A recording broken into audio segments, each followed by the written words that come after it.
Et bonjour à tous, ravi de vous retrouver pour l'émission du mercredi 20 novembre 2024. On se retrouve avec un Bitcoin proche des 93 000 $, un Ether toujours à la peine et à la traîne, 3 100 $. C'est assez catastrophique au moyen terme de constater qu'on n'a toujours pas fait en plus le point bas sur ETH BTC qui continue d'empiler des nouveaux points bas. Ça se passe plutôt pas mal pour Solana aux abords des 240 $, Dogecoin et Cardano dans le vert avec Cardano à 80 centimes qui nous pousse 50% sur la semaine, 123% sur le mois. Globalement, le top 10 est plus ou moins à l'équilibre, voire en léger retrait sur les dernières 24 heures. On a plus 9 pour les tokens, plus 5 pour Stellar, 10% pour le croc de Crypto.com, 24e place. Il défend sa place en ce moment et 134% sur le mois. 13% pour Bank avec les PP et compagnie qui continuent également de très bien performer sur ce cycle, en tout cas jusqu'ici. Et on a 8% pour Whitebit Token et la clôture du top 50 avec Injective, AAV, Immutable X, The Graph, Celestia et Optimism. Il a légèrement évolué ce top 50 ces derniers jours et AAV, si je dis pas de bêtises, qui a perdu une bonne dizaine de places au market cap en étant aujourd'hui autour de 163 $. Au niveau de l'action de prix en 4 heures, comme on peut le constater actuellement, nous sommes effectivement, comme l'ont mis en avant bon nombre de mes confrères anglo-américains sur le crypto Twitter anglo justement, dans un semblant de triangle rectangle ascendant. Donc on pourrait même peut-être y voir un léger petit biseau comme ça. En tout cas, on monte doucement mais sûrement, mais on arrive un peu à l'apex, au bout de cette contraction de prix avec une volatilité depuis quelques jours qui est vraiment très resserrée. Donc est-ce que c'est le marchepied pour de nouveau un mouvement à peu près équivalent à celui qu'on a fait depuis les 75-80 000 en direction des 90 000, ce qui nous conduirait en direction des fameux 100 000 $ et plus, ou bien nous allons le péter à la baisse et à ce jeu-là, le véritable premier support est autour de la zone de travail que nous avions effectuée précédemment entre 73-75 000 et jusqu'à 77-78, ce qui aujourd'hui nous séparait d'une baisse qui est tout à fait possible même en bull run d'approximativement moins 15 à une moins vingtaine de pourcents, vraiment si on rentrait autour de 75 000 $ justement. Donc c'est quelque chose auquel il faut se préparer qui arrivera au cours de ce cycle, peu importe que ça arrive à 100 000, à 120 000 ou peu importe,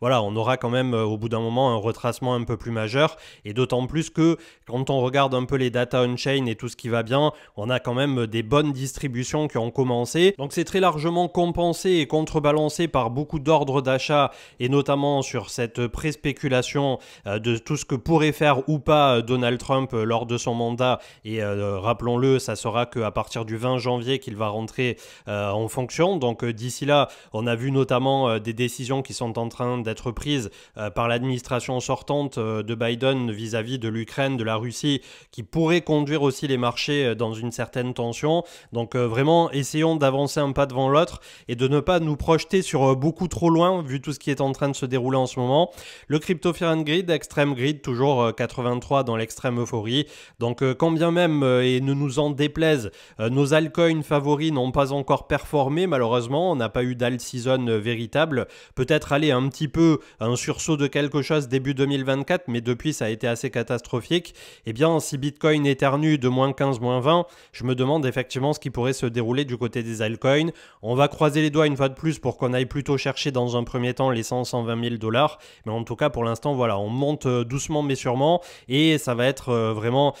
beaucoup de décisions externes finalement au marché crypto qui viendront appuyer ou infirmer les thèses sur lesquelles nous nous sommes tous projetés. Autour de 93 000 $, effectivement un petit pic à 95-96 et ensuite on part direction les 100 000, sachant qu'après 100 000 il n'y a plus grand chose. Donc on est toujours en découverte de prix et on a 98-99% de tous les BTC qui sont en gain aujourd'hui quand on observe un peu les data on-chain. Au niveau des informations, alors j'étais pas dispo ces derniers jours, donc j'ai essayé de jeter un petit coup d'œil par-ci par-là, mais je me suis mis beaucoup d'infos en bookmark, en marque-page, mais pour l'instant, voilà, j'ai pas pu vraiment creuser tout ce que je voulais creuser. Donc je vous donne les principales informations avec Grégory Raymond et l'arrivée des options et des ETF Bitcoin donc qui ont été lancés hier, si je dis toujours pas de bêtises. Donc on a une véritable institutionnalisation du BTC. Est-ce que ça va apporter plus de soutien, plus de volatilité? En tout cas, on a de plus en plus effectivement de produits dérivés sur Bitcoin. Michael Saylor et sa stratégie chez MicroStrategy d'acheter toujours plus de BTC, et d'ailleurs dans un instant on viendra à son chart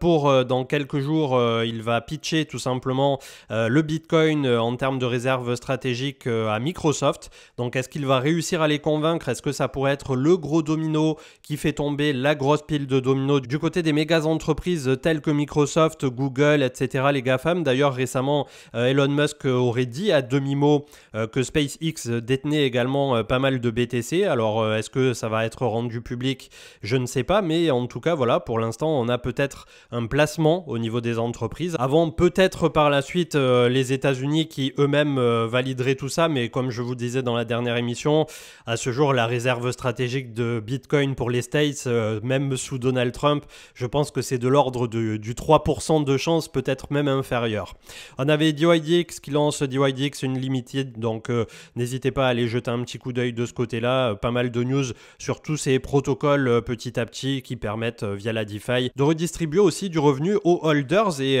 très certainement c'est ce qui a profité aussi à des protocoles comme Aave, Uniswap et on en a vu bon nombre d'autres. Je sais plus trop ce que font JMX par exemple maintenant, ça fait longtemps que j'ai pas regardé mais ça faisait partie des pépites entre guillemets de l'avant bear market on va dire du dernier cycle. Donc là aussi voilà, il faut remettre à jour son logiciel régulièrement pour voir si on est toujours aligné avec tout ce qui est en train de se passer. Et à ce compte-là, à MicroStrategy, je vous mets le chart quelques instants à l'écran et effectivement quand je l'ai vu hier affiché comme ça en non logarithmique, je me suis dit déjà donc ça ressemblait à s'y méprendre au chart de Bitcoin au dernier cycle avant que derrière on commence à se faire complètement éclater. Et deuxièmement, il y a un moment où ce genre de chart, peu importe que vous vous appeliez Nvidia ou peu importe que vous vous appeliez MicroStrategy et que tout le monde soit en train de spéculer sur Michael Saylor et tout ce qui va bien, au bout d'un moment la gravité fera office et la gravité là sur des bougies aussi importantes, ne serait-ce que pour revenir à des écarts type à la moyenne mobile 20 ou des trucs comme ça, c'est juste catastrophique. Donc je sais pas du tout ce que ça va donner lors du bear market. Je suis tout autant curieux que un peu voilà frileux de justement en voir la sortie de MicroStrategy par rapport au futur bear market. Mais en tout cas, bon, il y aura eu vraiment une bulle dans la bulle autour de cette action et j'espère vivement que ça va pas être ce qui nous déclenchera des trucs bien plus graves au niveau notamment de cet attrait spéculatif, que ça soit du côté de Bitcoin ou des actions liées à la crypto, on va dire en sens un peu plus élargi, notamment Coinbase et tout ce qui va bien. Un rappel de Crypto Kaleo qui nous disait qu'il a perdu 500 000 $ la semaine dernière et il ne s'est pas fait siphonner ou hack comme on le voit très régulièrement passer. C'est vite arrivé, hein, on a nos fonds qui sont disponibles sur un MetaMask ou un truc comme ça, on n'a pas tout sécurisé ou alors on a cliqué sur un mauvais lien, un approve all ou ce genre de conneries et derrière on se fait tout siphonner du jour au lendemain. Non, là il parlait véritablement de psychologie, de tilt, c'est-à-dire il a gagné beaucoup d'argent d'un seul coup et il remettait tout sur le tapis systématiquement jusqu'à complètement perdre les pédales et au bout d'un moment ben, il a perdu une bonne partie de son argent. Donc c'est vraiment un truc important à mettre en avant puisque oui, même en bull run, quand tout monte entre guillemets, puisque pour l'instant les altcoins ne sont pas montés, en tout cas pas dans des proportions telles que celles qu'on aurait pu attendre, eh bien on a des personnes qui perdent tout en bull run et alors que le BTC ne fait quasiment que monter, en tout cas pour sa part. Donc c'est vrai que c'est quelque chose qu'on a pu observer sur les cycles précédents, dont on vous a parlé également voilà, plusieurs fois. Et il est bon aussi de faire ce travail de votre côté, de peut-être essayer de se déconnecter un peu des réseaux sociaux, de choisir vos médias, qui soient des médias qui du jour au lendemain vous disent pas « Ah, aujourd'hui achetez, aujourd'hui vendez », enfin voilà, d'être sur une certaine neutralité. J'ai bien conscience que de mon côté, par rapport à 2021, très certainement, je suis trop précautionneux pour bon nombre d'entre vous et je peux paraître un peu, parfois peut-être négatif sur mes targets ou sur mes objectifs ou le mood quand, par exemple, je vous dis qu'on a déjà fait 15 000 à 75 000 quand on était à 75 000 sur Bitcoin. Aujourd'hui, c'est encore pire puisqu'on est à 95 000, donc on a fait plus d'un fois 6 sur BTC. Donc clairement, quand bien même on vise 100, 150 000, le ratio risque-récompense aujourd'hui, il est plus tellement devant nous que ce qu'on a déjà fait jusqu'ici pour BTC. Donc c'est ce genre de petite manière de réfléchir que j'essaie de vous mettre en avant sans pour autant vouloir vous impacter négativement comme vous tous. J'ai encore des rêves plein la tête vis-à-vis du marché crypto, mais j'essaie aujourd'hui de les vivre en étant pleinement ancré au sol et à la réalité de ce qui se passe autour de nous et justement, comme on l'a vu, la situation macro et géopolitique qui peut très très vite évoluer dans un sens comme dans l'autre. Vous avez très certainement vu passer Binance qui va rémunérer à hauteur de 20%. Alors j'ai pas tout compris, apparemment ça parlait de stablecoin, puis au final c'est du yield et pas du stablecoin. Enfin bref, personne n'en sait rien pour l'instant. On attendra que ça sorte, mais ça n'était pas sans rappeler Terra Luna effectivement et de très très mauvais souvenirs. Une tension qui est palpable avec un cours qui balaye un peu dans tous les sens, des rencontres au sommet et beaucoup de pré-spéculation sur ce que va faire ou non Donald Trump. Donc il y a moyen que le cours vienne chercher 100 000 $ et plus avant l'intronisation le 20 janvier de Donald Trump et que peut-être derrière ça soit le sell the news. En tout cas, c'est quelque chose qui ferait sens. Et on clôturera avec Cointelegraph et ETH qui pour l'instant au niveau de ses métriques on-chain pur et dur est en train de faire des points hauts d'activité. Donc est-ce que c'est le précurseur de ce qui se passera par la suite sur son prix? En tout cas pour l'instant, on en aura chié clairement sur ce cycle pour Ether et pas qu'un peu. 3050 milliards ce matin aux portes donc de l'accélération dans la première box qui à minima nous amènerait autour de 4500 milliards pour le crypto total. Le crypto total 2 des alts est en train de titiller le point haut du printemps autour de 1200-1300 milliards. Donc on verra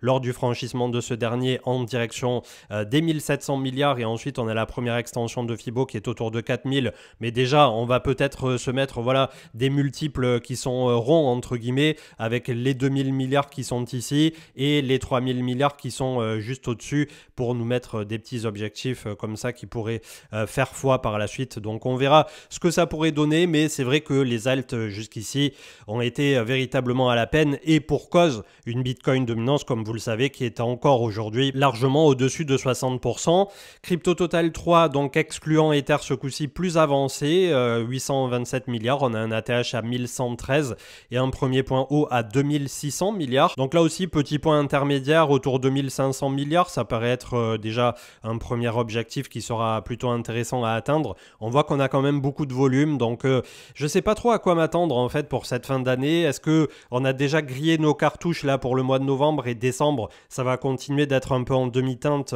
avec un BTC qui fait un pas en avant, deux pas en arrière, ou est-ce que la fin d'année va continuer voilà, de nous donner ce qu'on a eu jusqu'ici avec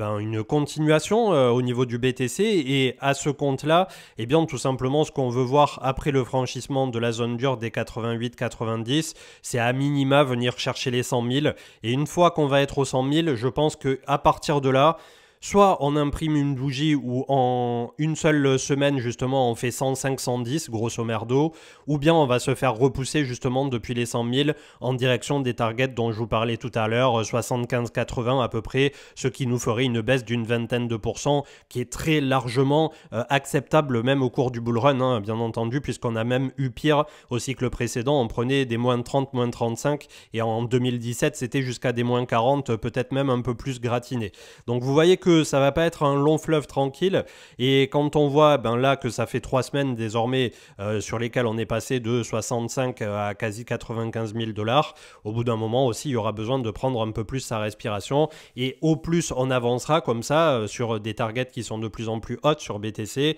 au plus il capitalise et au plus quand même ça nécessite des capitaux pour petit à petit alimenter la machine, d'autant plus qu'on peut constater dans le sens inverse au niveau des data on-chain que effectivement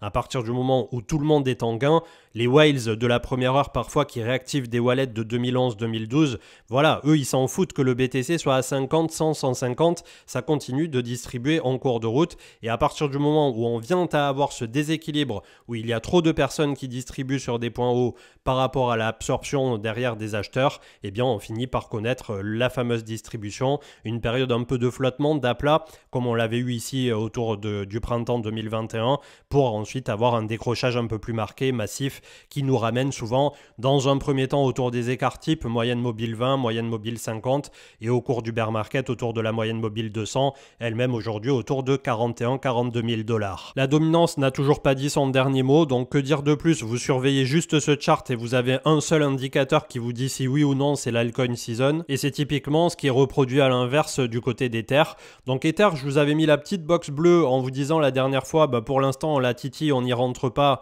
On avait bon espoir de repasser la tête hors de l'eau et pour l'instant, ça n'est toujours pas le cas. D'un point de vue du prix pur et dur, on est repassé au-dessus des 2900 $, donc on n'est pas si mal. Mais d'un point de vue de ETH BTC, c'est toujours catastrophique. Donc encore un peu de patience, j'ai envie de dire. On est malgré tout autour de toutes les moyennes mobiles hebdo. La 50, la plus proche, est autour de 2950. Donc clairement, voilà, c'est la zone à ne pas reperdre à la baisse. Sinon, on revisiterait moyenne mobile 20 autour de 2750 et la moyenne mobile 200 qui est aujourd'hui autour de 2400 $ pour Ether. Indice et commodité avec, allez, attaquons par le gold qui est autour de 2622. Lui a réagi sur la moyenne mobile 20, donc c'est tradé par des professionnels, normal que les passages, les checkpoints soient tradés. Est-ce qu'on fait le rebond du chat mort avant de s'enfoncer un peu plus ou est-ce que ça repart pour le gold? Je pense qu'il y a moyen que ça décroche un tout petit peu plus. Le CAC 40 français, 7230, essaie de se raccrocher aux branches ici. On a la moyenne mobile 200 qui remonte doucement mais sûrement. Peut-être qu'on viendra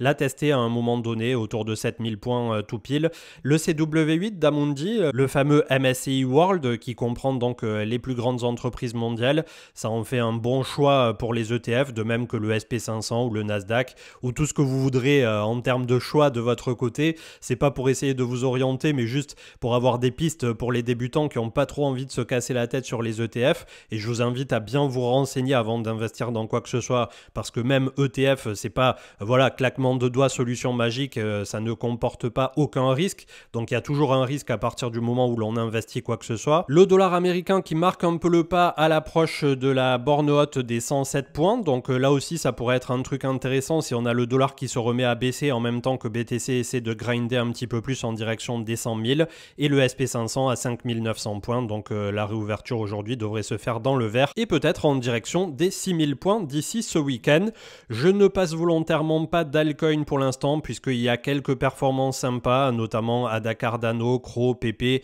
qui essaient de plutôt pas mal se maintenir. Je vois qu'on a du SUI, du Atom peut-être qui retrouve un tout petit peu de force. Belle déviation ici en dessous du point clé des 6 $.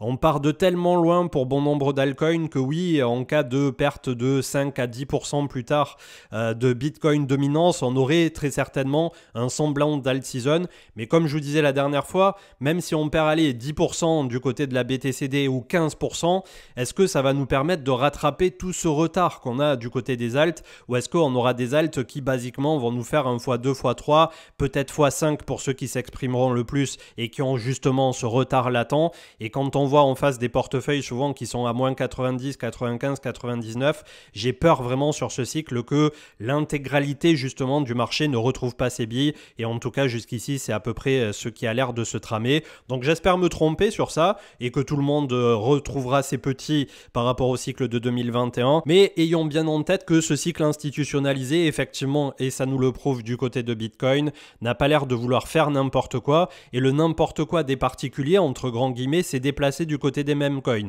Donc il y a vraiment deux mondes, d'un côté le Bitcoin, d'un côté les meme coins, et l'entre-deux qui est représenté par Ethereum, Atom Cosmos, Avalanche et tout ce qui va bien, malheureusement, eh bien on subit un peu les conséquences, et j'espère comme vous tous que par la suite on aura quelque chose qui reviendra un peu plus à la rationalité, à la raison, tout en ayant également cette question en tête, effectivement, de si on aura un jour une rotation depuis Bitcoin, depuis les ETF en direction d'Ether ou d'autres, puisqu'ils essaieront très certainement d'avoir des ETF sur d'autres actifs porteurs, mais en tout cas voilà, c'est beaucoup de questions, peut-être encore un peu de temps pour en avoir les réponses, et à ce compte-là également donc l'intronisation de Donald Trump drop d'ici le 20 janvier 2025. Je vous souhaite une excellente journée. On se retrouve au cours du week-end pour faire un live un peu spécial justement où on passera tous les alts et où on prendra le temps de regarder à la fois vos alts, mais j'aimerais également regarder les alts avec vous face à Bitcoin pour voir ceux qui sont complètement dead de ceux qui essaient de tenir à minima un certain équilibre face à un Bitcoin qui est en mode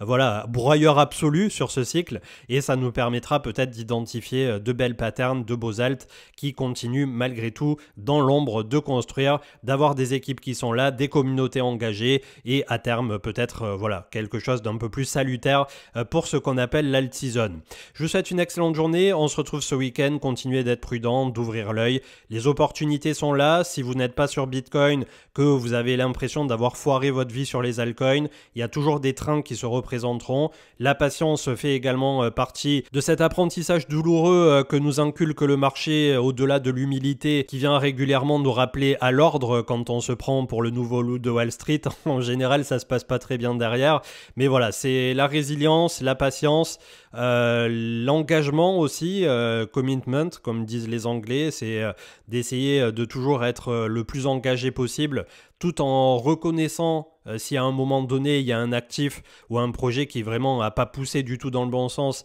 Faut pas devenir un supporter de foot et être complètement marié à ses bagues, et à partir de là on arrive à avoir une certaine flexibilité qui nous permet de survivre sur les marchés. Et à ce compte là, le marché crypto d'une année sur l'autre, de 2 ans en 4 ans, évolue tellement vite qu'effectivement si on n'a pas de flexibilité sur ce marché, on finit par se laisser dépérir. Très bonne journée et à ce week-end. Ciao ciao.